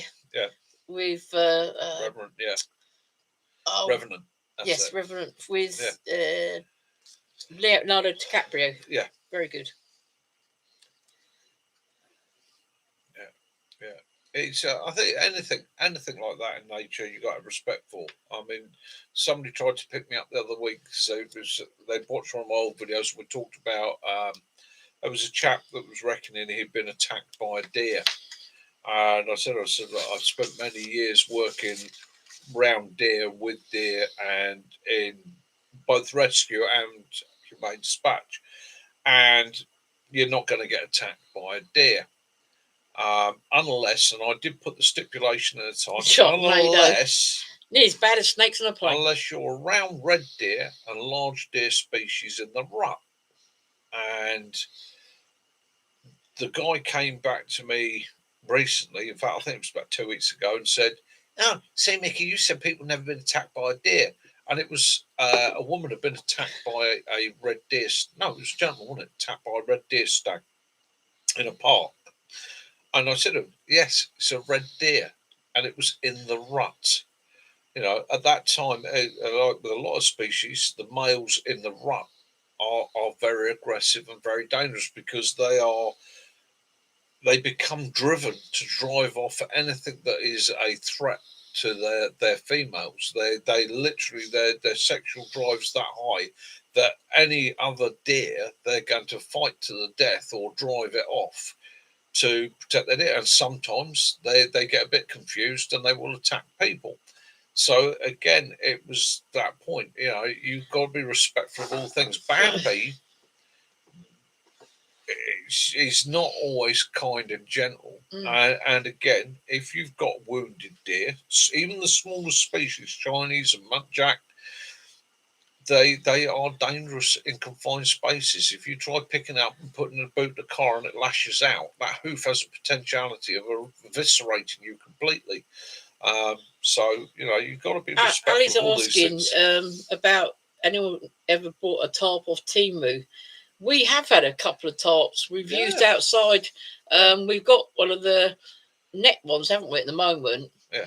And yeah, they're not bad. It's all like anything. Is they all sort of show the same picture for the same item, but it's not necessarily the same item, is it? Yeah. But the ones we've had have been okay. Yeah. Well, survivor, it's an interesting question. If you could teach only one survival skill, which one would you pick? Oh, blimey. Blimey. Again, that comes down to where you are, doesn't it, really?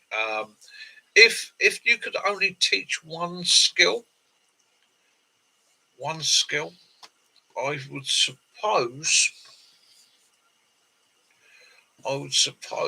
probably for me, water purification. And I know people say, why not shelter and why not fire? But I think most people in a push comes to shove situation can create fire one way or another, either through luck or effort. Shelter again would be another priority, but I think most people understand shelter. Most people understand keeping warm, keeping themselves dry, and that. Water purification is one of to the outsiders of the bushcraft survival world, and I come across this quite regularly in teaching myself, where people go, shelter building. Why is water so important? And I go, well, because you can go literally 3 days with no water and you're screwed. You're going to die. And if you don't understand how to gather, store, and make water safe, that's one of the ones that's going to kill you quickly. Shelter would be important. I mean, when we look at the rule of three, when we look at the survival plan, okay, so what you would do in an emergency, we always say, we take it that you're able to breathe. So we take that's good. So we always say shelter first, fire second, water third, food fourth. Okay. And we do it in that order because if you can't shelter and protect yourself from the environment, you're going to die quickly. If you can't create fire, you can't purify water, or it's harder to purify water and it's harder to get yourself warm, safe, protect yourself from wild game and so on. Also, it's harder to signal, gain help, and so on. So we go shelter, fire, water. Water is the one that's always so taken for granted. people sit there, and I've had people actually say to me when we're running lessons, and they've gone, and you're given a scenario, you say choose a scenario, and they say flooding. Everybody always goes for flooding. I suppose something we're all aware of in the world, and they say, yeah, but you're surrounded by water. Why are you going to worry about water? And then you start talking about the contamination of water and how dangerous that can become. Okay, it was one of the things that was really brought forth in the New Orleans floods. You had thousands of people trapped in an environment by water that died of dehydration and illness. Yet they were surrounded by an element that they could have used if they'd known how to use it, if they'd known how to procure it. So I think for me, if there was only one skill I could share with people, it would probably be water.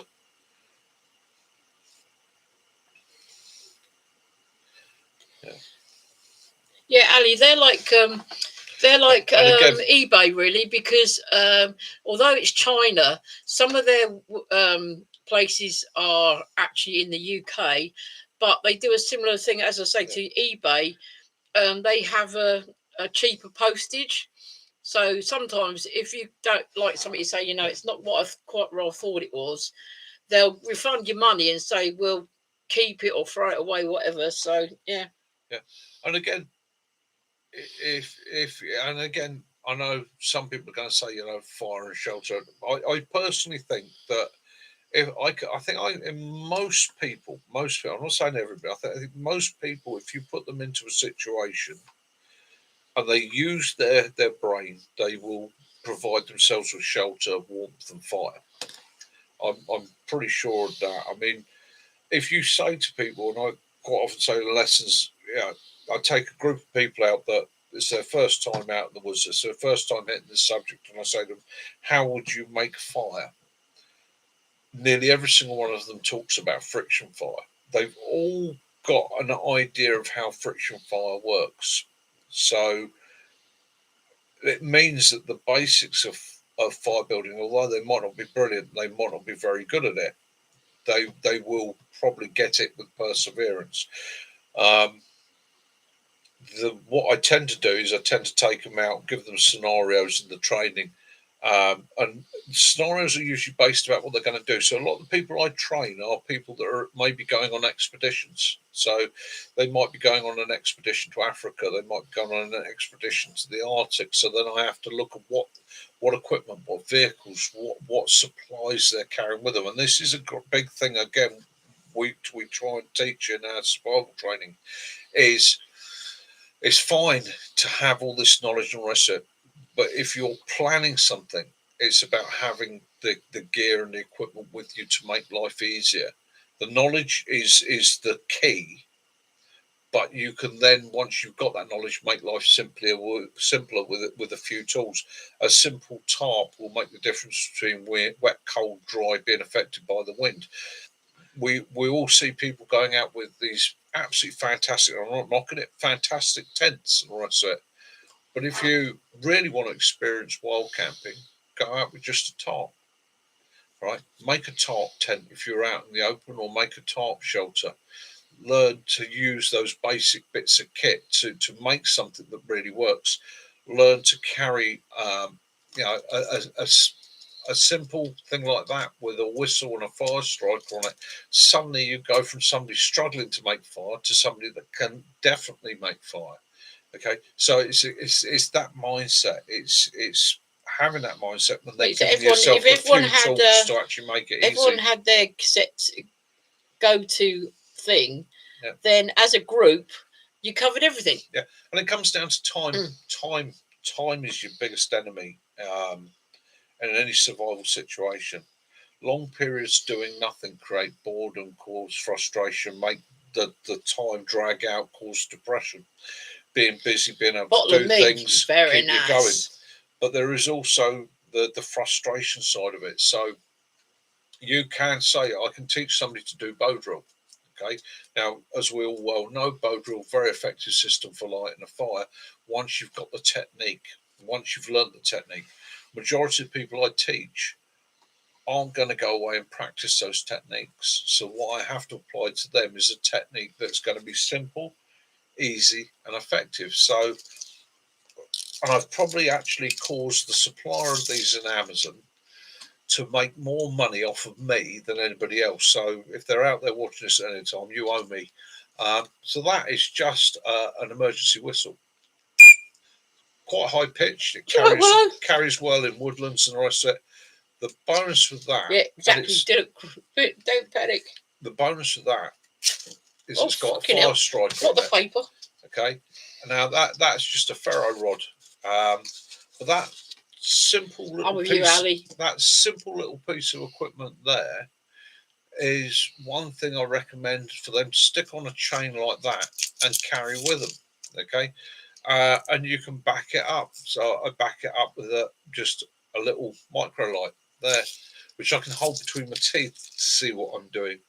On top of that, You made the dog go away. A very small, simple Victorinox penknife. Okay, it's got a little file on there which is perfect for your fingernails, perfect for getting the bits of gore out from under your nails. A tiny little blade which people quite often say to me, "What's that going to do?"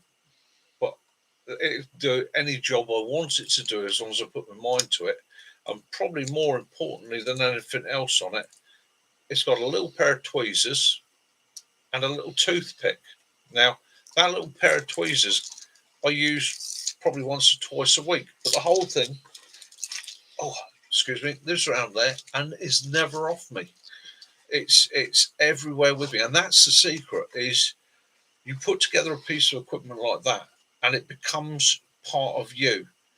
You carry it non-stop, because the one time you start saying, "I'll only take it when I need it," is when you'll find yourself somewhere where you didn't think you were going to need it. Okay, by having it there permanently 24/7, it becomes a standard piece of me. I'm never without it. Someone come out, getting out of bed and put their socks on it. Yeah. That little ferro rod and whistle, you can find them on Amazon. They are about £3 or £4. It's only plastic. It weighs nothing. It's as flat as that. Okay, it's discreet. Yeah, it is the basis. That is the basis of my survival kit. That is, if I have nothing else, I've got enough on there to create light, to signal, to make fire, to give me an edge, give me a knife. And again, it's only a tiny little knife. Yeah, you're not going to batten a tree down with it. But how often are you doing that? How many times do you sit there and you want something to gut a fish, clean a rabbit, cut a bit of string, pare off a bit of cloth, sort out a bootlace? That's where it all comes in. It's not the big things in life that causes the majority of the problems. It's actually the little things. And then when you get a combination of little things, then it becomes a big thing. So again, getting right back to what I started off with at the beginning of the night, prepare for the little things. It's the little bits of kit, the little items, the bit of string in your pocket. Right, the winner at 1:48 is Lee Michelle. There we go, Lee Michelle. Yeah, congratulations. 1 hour and 48. Lee Michelle, congratulations, mate. You have won a Tarpac T-shirt. I shall send you the designs. Yeah, and you can choose the one you want. And then when they come in, one will be sent to you. Well done, Lee. Yay! Yay! Yeah. So it's, again, like I said, right at the beginning of the evening, little things. It's the little items. You know, it's having a bottle opener when you want a bottle opener. It's that bit of string. No, you commented up on the 148. Yeah. So people say to me things like, you got a little bit of string in your pocket. What use is a little bit of string? It's only 18 inches of paracord.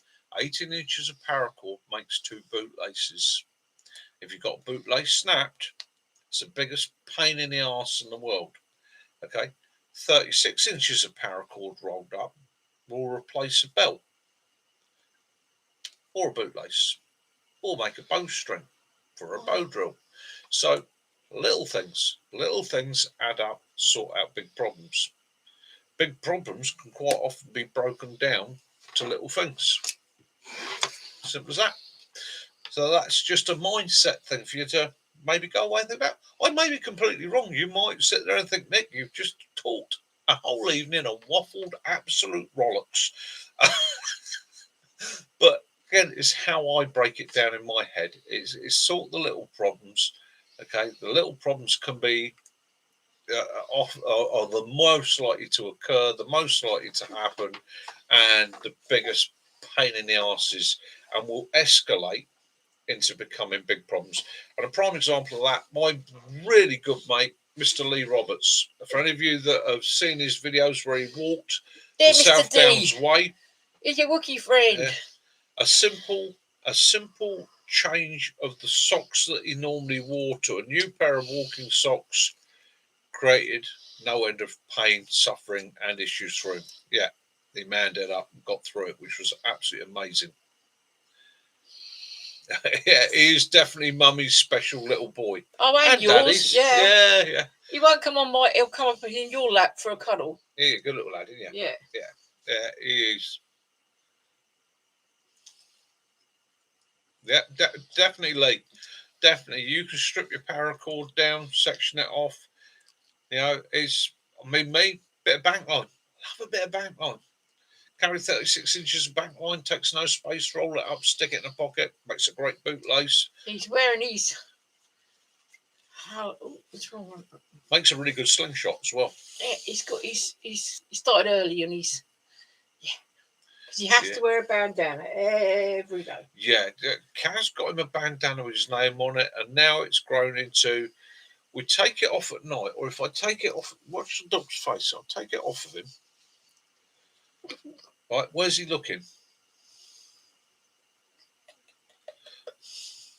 Yeah, he's got two different Halloween ones. He's got a green one with his name on. He's got a blue plazy one with his name on. A red one with his name on. How dare you touch his? Yeah. Yeah. Sinner. Yeah, a wrap of 6. Yeah, 550 paracord around your knife sheath. Brilliant. Good boy. Yeah, he's got his thing for. He's got a whole range of bandanas now, and every morning he gets to take it off him before he goes to bed. Otherwise, just in case he gets caught or something. But the first thing in the morning he'll stand and stare at his bandana until you put it on him. Once you put it on him, he'll tootle off and do his own thing. And we warned the lady, one of these dog groomers, about it. And she said, you're right. I took his bandana off, and she said he had a right old soul. Oh, no, Sussex, somebody smashed up all your pumpkins. Oh, no. Good arseholes. Why do that? Yeah. Not yet, but I'm sure I can find one. I actually seen today they do the little Second World War pilots. Little thing, little cap and goggles, yeah. And they also do one that's like a knitted thing. It's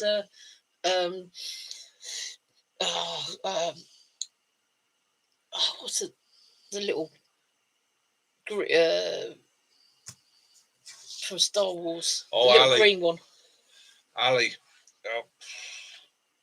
Yeah. I applied for one of the Canadian programs. He does need a hammock, doesn't he? I wasn't Canadian, it was an Alaskan program to be dropped off into the wilds. It's the way to think. What would I do if? What could I do if? Now,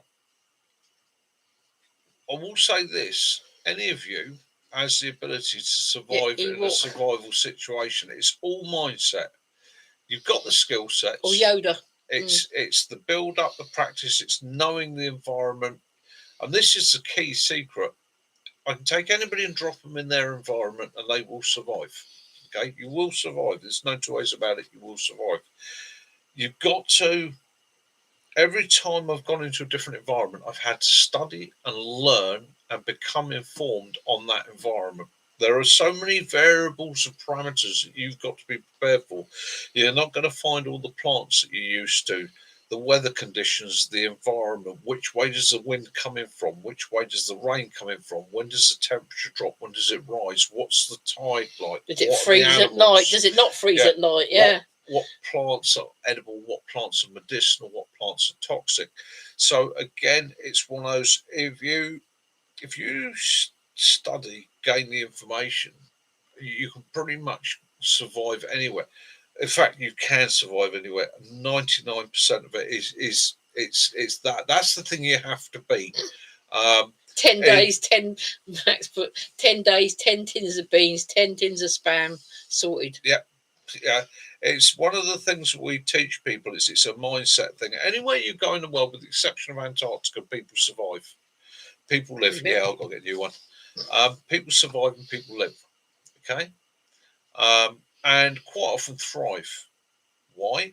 Because they know their environment, because they know their area, they know what they can take, what they can't, they know what the weather will do to them, what the environment will do to them. If somebody else can survive there with a bit of common sense and a bit of knowledge, so can you. You're I right, can 3 take- dog, a lot of methane. I can take any one of you from here and drop you into the middle of the Amazonian rainforest. I can drop you into the middle of the Gobi Desert. I can drop you into northern Alaska. With the right knowledge, right, of that environment, you will 100%, with a devout, survive. The thing that kills people quicker than anything else is a lack of self-belief and knowledge. Okay, if you know the environment, Living you know Lavu, what's hello. available. It's I've had somebody once said to me, "What's the toughest environment I've ever survived in the world?" The toughest environment that I've ever survived in, middle of the city of London. Yeah, fish out of water in there, aren't you? No water, no food, minimal shelter, surrounded by threat. Toughest place in the world to survive. Right? So it's Yeah, I really like that. Oh, the views in the house. Lavu, how you Yes, doing, yes. mate? I hope you didn't get too hammered by the weather last week and this week. Yeah, Yeah. Oh, Lavu, how you doing, brother? I North hope you're good. Yorkshire's I got hope a the really missus is bad good. too. I hope the ponies and everything else are great, and the dogs. Hope everything's good with you, mate.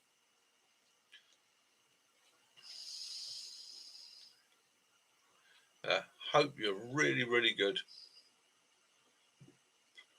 Yeah, I hate London. I loathe London. I've done it plenty of times, and yeah. Yeah, I believe he put he was telling us that about his Tarpac Ridge line. Yeah. With his Yes. his Lavu. Ooh. Oh, let me just. I've got to. Do excuse me You can have stretching 3 out, years till guys. 2 At the hours. moment, everything's a little bit sore and delicate. Oh.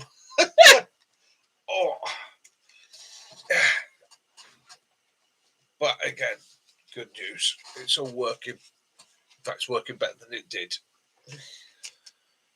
It's Yeah. Mac, not Max. Yeah, I agree with you. Stealth Yeah. Sod any cities. Cities are they are probably one of the harshest environments. It's weird, isn't it? You think about it as an environment. You're surrounded by people. Yeah, Andy B's got one of those Ferro rod Ferrero. Yeah, definitely, Ferro rod whistles Definitely. in the basket. It's literally right. It lives on there with me. So I've Your got tag. one of my dog tags on there. I've got these microlights again as well. That one needs replacing. The battery's getting a bit low on it. Again, you can get those on Amazon. I think you get a pack of 10 of them for about £5. Okay, and all they are is a watch style battery in there, and it's just a press to light. Now, when the battery's in good order, it will put a bit. Well, you see, Yeah, flexible head it's be there. yeah. One of the bonuses with that for me, and the reason it's on there, I hate cities. is it comes from navigation, map reading. Okay, how many times have you got a map out? You got a compass out. Your hands are full. That I could literally stick between your teeth, bite down, and do that. Same thing with first aid. Yeah, folding same pair thing. of reading glasses. Yeah. We're screwed without being able Yeah. to see what we're reading. That's why that's on there. Because it's a hands-free light. It's literally, I can just stick it between my teeth, look down, and light up a map, look at what I'm doing, or if I'm doing first aid, it's dark. I haven't got to look for a torch. I've got something, it's literally around my neck. I can stick straight with myself, light up what I'm trying to do. And it's even come in handy a couple of times fixing the car late at night, fuse blown. It's a lot easier to put that light in my mouth and hold it in my mouth handy, and do aren't the fuse than it is anything else. Yeah, it's just too many people. City life. Yeah, I'm not a city life person. And the thing is, in a place where you've got so many people, you find you're so much alone. That's the weird thing. Yeah, I've never felt alone in the woods. I've never felt alone on the moors, up mountains, or little villages and things like that, because they just Yeah, I've never felt alone when I'm out in the countryside, but in a city, then I felt alone and I felt at risk. Ali says, how's your knowledge of foraging outside of UK? I need to get more into that side of things. If I was dropped back into the jungle, I'd probably eat something poison and die of shits. You probably would. And so would I, probably, and invariably. Right, so again, this becomes so site specific, okay? Don't think because you understand foraging in Britain that you're going to be able to forage in Spain. Don't think because you can forage in Spain, you can forage in America. About foraging in it literally comes down to, right, so you come to me and you say, Mick, I'm doing 4 days crossing the Darien Gap, okay? And we want you to come as our survival guide. Roger that, not a problem. I want at least 3 months' notice, because the first thing I've got to do is I've got to read up on our route, direction, the Darien Gap, the environment. I've then got to look up and study the plants, the animals, the risks that I'm going to find in the Darien Gap. I'm then going to go out about a week and a half, 2 weeks before you, after finding somebody with local knowledge. And I'm going to spend those 2 weeks before you even arrive with that person, not just hopefully wrecking the route, but gaining ground knowledge. Like Sussex. Okay. This is the thing you don't see on TV. When you look at these programs and you see people like Ray and that guy out who have a massive amount of knowledge. Definitely the bugs. They don't just turn up on that day and go, right, this is what I'm doing. They will spend time with local people, saying to them, good night. Show me, right? Identify for me, where am I going to find food, where I'm going to find sustenance. So that's how that process works. It's not just it's not a case of you have to know it beforehand, because it would take me a lifetime to understand every plant that's forageable in the world. Okay, there are basic principles that you can follow, and the basic principles are the poisons test. So you take a leaf, rub the leaf between your fingers like that, and you wait 45 minutes. And if there's no irritation on your fingers, you take it to the back of your hand or the wrist, and you rub it on there like that, and you wait another 45 minutes. And if there's no irritation, then you take the inside of your lip and you rub it on the inside of your lip, and you wait for another 45 minutes. If there's no irritation, then you take a very small bit of the plant, you put it onto your teeth, you chew it, you break it up in your mouth and your saliva. You do not swallow it. You let it sit on your tongue, or you push it down inside of your lip there, which is super sensitive, and you wait for irritation. If there's no irritation after that, you swallow that small amount, and then you wait for 4 hours. After that 4 hours, if it's not caused you any irritation, problems, diarrhea, and so on, you can take it that it's edible. Now, that doesn't mean it's safe. It just means that it's going to go through your system. It might cause irritation. It might cause a little bit that shits if you eat too much. I mean, let's face it, You can eat one orange, not a problem. If I give you 6 oranges to eat, you got diarrhea. Okay, so again, you're working on that principle, but the premise is gain the ground knowledge. It's to go and learn beforehand. So any of you that are ever toying with doing an expedition somewhere, the knack is to give yourself a couple of weeks, find an expert, a local, a tracker, an indigenous person who can take you out and say to you, these are common, you will find these are how you identify them, this is what it does, this is how you prepare it. This is poisonous. Don't look under there. Don't poke your finger in this hole. Don't pick this spider up. Don't stroke it. Yeah. Don't shout ooh, ooh, ooh, ah, ah, ah, because the horny ape will grab you. You know, it's having that knowledge. So again, that's how it's done. It's not crazy, and all these experts that sit there are site specific. So I have friends that work in Belize as instructors.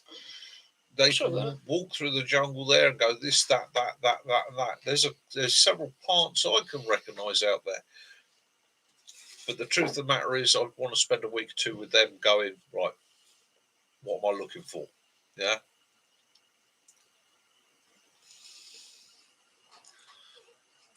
Where are we going? Stag done. Yeah. No, mate. Right. Trying to nick your boots. We're 2 hours and 5 minutes. Right. That's us for tonight, guys. I'm going to wind it up now because I'll be honest with you, this is a new thing, having a bladder that works properly, and I am busting for a week. I don't think you can eat salamanders. I believe all of them are poisonous. Right, the skin is toxic. Yeah. They have glands under the skin that releases poisons. You're welcome. Yeah, so don't nibble on your salamanders. Right, good night, you wonderful people. Ants, incredible things. Lee, I shall be sending you, contacting you next day or so to show the pictures of the t-shirts, and you can choose. Salamanders you put into the same realm as a lot of the toads, frogs, toxic skins, toxic glands. I'm not saying you can't.